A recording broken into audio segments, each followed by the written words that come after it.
नमस्कार मित्रों, जय माता दी। स्वागत है आप सभी का हमारे YouTube चैनल में। तो दोस्तों, कैसे हो आप सभी?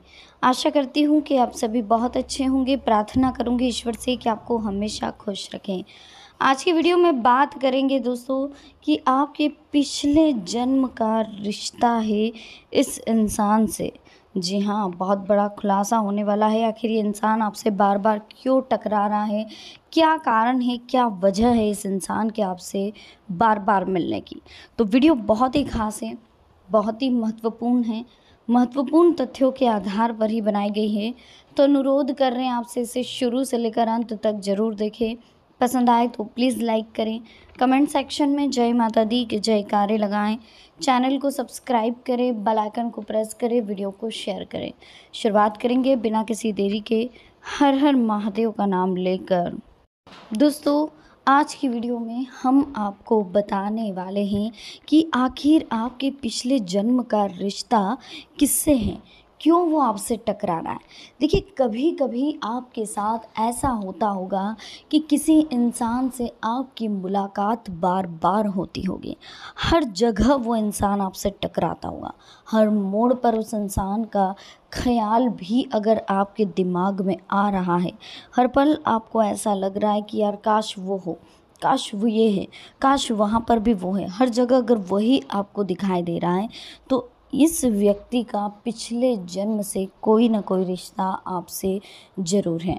देखिए, कभी कभी क्या होता है दोस्तों कि हमारे पिछले जन्म का हमें इस जन्म में भी कुछ ना कुछ भाव मिलते हैं देखने को। तो समझ लीजिए कि कुछ ना कुछ तो इस इंसान से आपका रिश्ता है। देखिए, जीवन में हमेशा कुछ भी कार्य बिना मतलब के नहीं होता, कोई भी चीज़ बिना कारण के नहीं होती। अगर हमारे जीवन में कुछ हो रहा है, कोई चीज़ का अर्थ है उसके पीछे, ठीक है, बाकी लाइफ बहुत अच्छी चलेगी। बिल्कुल रिलैक्स रहें, टेंशन फ्री रहें। आपकी राशि के जातकों के लिए एक बहुत अच्छा समय अब आने वाला है। तो सबसे पहले हम एक चीज़ बता दें कि देखिए, कभी कभी क्या होता है दोस्तों कि जैसे हम कहीं जा रहे हैं तो कभी कभी हमें क्या फील होता है कि यार इस जगह पर हम पहले कभी आ चुके हैं, या इस जगह को हमने ध्यान से कहीं देखा है, या कहीं ना कहीं महसूस होता है कि यार इस जगह पर कुछ तो है। तो वो कैसे होता है, कब होता है, ध्यान से सुनिए। ऐसा तब होता है दोस्तों जब हमारा पिछले जन्म का रिश्ता हो उस जगह से। हो सकता है उस जगह पर आप पिछले जन्म में आए हो, लेकिन इस जन्म में आपको थोड़ा सी याददाश्त फील हो रही हो, है ना। ये चीज़ भी होती है। दूसरी चीज़ ये होती है दोस्तों कि अगर हम किसी अनजान व्यक्ति को देख रहे हैं, सपोज़ हम किसी सड़क पर चल रहे हो, किसी अनजान व्यक्ति को हम देख रहे हैं, उसको हम देखते ही जा रहे हो, वो भी हमको देख रहा है। कभी कभी पता है किसी का चेहरा मतलब इस कदर हम देखते हैं कि हमें ऐसा लगता है इसको कहीं ना कहीं तो देखा है। ये चेहरा ध्यान नहीं आ रहा, लेकिन फिर भी ऐसा लगता है कि इसको कहीं ना कहीं देखा है। तो ऐसा भी इसलिए होता है क्योंकि उससे भी हमारे पिछले जन्म का कोई ना कोई रिश्ता बंधा होता है। कभी कभी कोई डॉगी या कोई बिल्ली, कुत्ता, कुछ भी ऐसी चीज़ें देखिए, या गाय बैल, हमेशा हमसे टकराते हैं और कभी कभी बहुत ज़्यादा प्यार दिखाने की कोशिश करते हैं। बहुत ज़्यादा प्यार दिखा रहे, तो कहीं ना कहीं उनका भी हमसे कुछ पिछले जन्म का रिश्ता होता है। ज़रूरी नहीं सिर्फ इंसान से, जगह से, पशु पक्षी से, जानवरों से भी पिछले जन्म के रिश्ते हमारे जुड़े होते हैं। हमें याद ना हो, लेकिन इन लोगों को तो ज़रूर याद रहता है। हमारे मन को, हमारे दिमाग को ज़रूर याद रहता है, और वो हमें कहीं ना कहीं हिंट देता रहता है, लेकिन हम पहचान नहीं पाते। बस यही कुछ कारण होते हैं दोस्तों हमारे पिछले जन्म से जुड़े। देखिए, अगर आपने पिछले जन्म में किसी का कुछ भी खाया, 1 रुपया भी खाया, तो इस जन्म में आपको उसके घर पर कुत्ता बन कर के वो पैसा जो है उसका पूरा आपको चुकाना पड़ेगा। इसलिए ध्यान रखें, कभी भी किसी का 1 रुपया भी खाने की नीयत ना रखें। हमेशा जिनसे पैसे ले रहे हैं उनको पैसे वापस चुकाएं। जिनकी आपने कुछ भी चीज़ उधार ली है उस चीज़ों को वापस करें, क्योंकि देखिए इस जन्म में तो आप खुश हो जाएंगे पैसा लेकर, है ना। अगले जन्म में वो चीज़ आपको डबल भरनी पड़ेगी, ये बात आप ध्यान रखें। ये संसार का नियम है कि एक हाथ ले एक हाथ दे, है ना। अगर आप सिर्फ लेते जा रहे हैं, देते नहीं जा रहे हैं, तो भविष्य में हो सकता है आपको इन चीज़ों का खामियाजा भुगतना पड़े। तो ये चीज़ हमेशा ध्यान रखिएगा कि कभी किसी का कर्ज नहीं रखना है, अगर है तो कर्ज को चुका दीजिए। जीवन में हमेशा शांत रहने की कोशिश करिए। मन में बेचैनी तभी होती है जब हम किसी का पैसा खा लेते हैं, किसी को बर्बाद करने की बातें करते हैं या बदला लेने की बातें करते हैं। ये सारी चीज़ें, गुस्सा करने की प्रवृत्ति, ये सब सही नहीं है। ये सारी चीज़ें गलत हैं।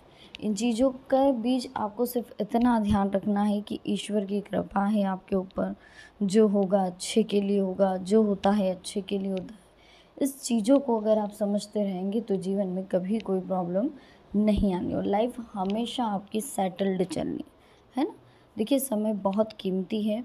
इस समय का जितना हो सके आप अच्छे से एंजॉय करें और हमेशा ध्यान रखें कि अगर कोई व्यक्ति आपसे बार बार कुछ बात करने की कोशिश कर रहा है, आपको कुछ समझाने की कोशिश कर रहा है, कुछ कहने की कोशिश कर रहा है, तो उसकी बातों को पहले सुने, समझे। किसी को भी बहुत ज़्यादा इग्नोर करने की ज़रूरत नहीं है, क्योंकि देखिए कोई ना कोई किसी ना किसी कारणवश से हमसे जुड़ा होता है।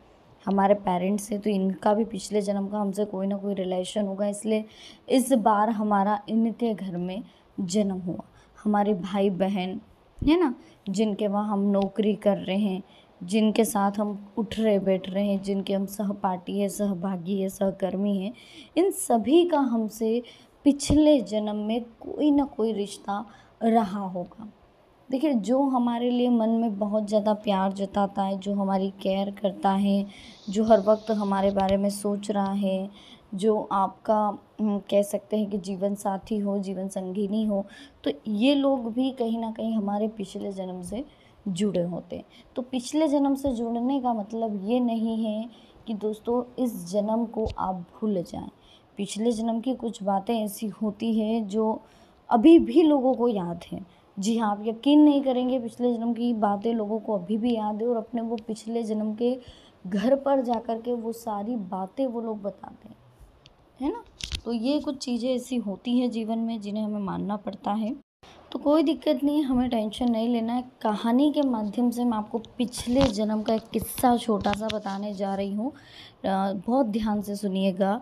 एक बार क्या होता है कि राजा का महल होता है। राजा के महल में युद्ध के लिए ललकारा जाता है। तो राजा अपने सभी सेनापतियों को भेजता है। उसके सभी सेनापति जाते हैं, सभी मारे जाते हैं। एक सेनापति बचता है। वो अपनी घोड़े को ले ढूंढता है, उसे घोड़ा नहीं मिलता, फिर उसे एक घोड़ी दिखाई देती है। उस घोड़ी को लेकर युद्ध में जाता है, जा कर के खड़ा हो जाता है। आसपास सारे दुश्मन ही दुश्मन रहते हैं। लेकिन दोस्तों, आप इस बात का ध्यान रखें कि उस राजा ने उस जब तक उसने उसके वहाँ काम करा, राजा ने उसे 1 रुपया भी नहीं दिया, 1 रुपया भी नहीं, है ना। लेकिन राजा ने उससे ये बोला था कि अगर तूने ये युद्ध जीत लिया तो जितना भी तू पैसा मेरे से मांग रहा है, मैं उसका डबल तुझे दूंगा। मतलब पैसा, वहाँ जेवरात वगैरह जो भी देते होंगे, उनकी जिस टाइप की भी सैलरी तनख्वाह पहले रहती होगी, लेकिन उसको जितने दिन उसने काम करा बिल्कुल पैसा नहीं दिया। फिर बाद में बोला कि तू जो बोलेगा, जैसे बोलेगा मैं तेरे को पैसा दे दूंगा, लेकिन फ़िलहाल तो युद्ध पे जा। ये बातें उसको याद आई जब वो युद्ध के वहाँ पर लड़ रहा था कि यार मुझे पैसा मिलने वाला है, मैं हार मान के नहीं जा सकता, मेरा पहला पैसा भी लेना है। हार मान के चला जाऊँगा तो राजा मुझे और पैसे नहीं देगा। तो फिर वो ये सोच करके युद्ध करने चला जाता है। जैसे ही वो युद्ध करता है, पता चलता है कि वो घोड़ी उसे छोड़कर वहीं भाग जाती है और दुश्मन के सारे सैनिक आसपास आकर के खड़े हो जाते हैं और वो वहीं युद्ध में मारा जाता है। ठीक है दोस्तों, इसके बाद क्या होता है, उसका अगला जन्म होता है। अगले जन्म में वो एक घर पर जन्म लेता है। वहाँ पर क्या होता है कि वो कम से कम साल 2 साल, उसके बाद में फिर उसकी शादी हो जाती है। फिर शादी हो जाती है, उसके बाद वो बहुत ज़्यादा बीमार पड़ जाता है। बीमार पड़ने के बाद में उसके जो पिताजी रहते हैं, अगले जन्म जब उसका जहाँ पर होता है, वो उसे सब दूर दिखाते हैं, सब जगह दिखा देते हैं, लेकिन कहीं फ़र्क नहीं पड़ता है। फिर कोई कहता है कि इसको एक पास के वैद्य के वहाँ ले जाओ, पास के गांव में, वो इसे ठीक कर देंगे। पास के वैद्य के पास जाते हैं, 2 रुपए की दवाई लेते हैं। वो दवाई खाने के बाद फिर वो तुरंत मर जाता है। बस कहानी का लॉजिक ध्यान से सुनिएगा। देखिए, वो मर जाता है, वो पूछने जाते हैं किसी संत से कि ऐसा क्यों हुआ, मैंने तो इसका सब कुछ सब दूर इलाज करवाया, फिर वेद की दवाई खाने के बाद ये सही नहीं हुआ, सब सही हो रही, ये सही क्यों नहीं हुआ, ये मर क्यों गया। तो संत कुछ अध्ययन करते हैं पुराना, वो बताते हैं कि पिछले जन्म में तू राजा हुआ करता था और ये तेरा सैनिक था, इसको तेरे से कुछ उधार लेने थे, लेकिन तुमने इनके पैसे नहीं चुकाए, तो ये इस जन्म में तुम्हारे घर का बेटा बना। जो पिछले घर में राजा का सैनिक था पिछले जन्म में, वो इस जन्म में किसी उसका बेटा बना जो उसको जग में घुमा रहा था। ठीक है, तो इस जन्म में ये आपका बेटा बना है। इसको जितने पैसे लेने थे इसने आपके घर में खाया पिया, सब कुछ रहा बढ़िया आराम से। 2 रुपये बाकी रह गए थे, तो फिर वैद्य की दवाई से 2 रुपये लेकर के फिर ये वो 2 रुपये की दवाई खा करके फिर गया। मतलब आपका एक पाई जो आपने इसको पिछले जन्म में नहीं दी थी, वो इस जन्म में इसने वसूल की, दवाइयों के माध्यम से, खाने पीने के माध्यम से, सबके माध्यम से।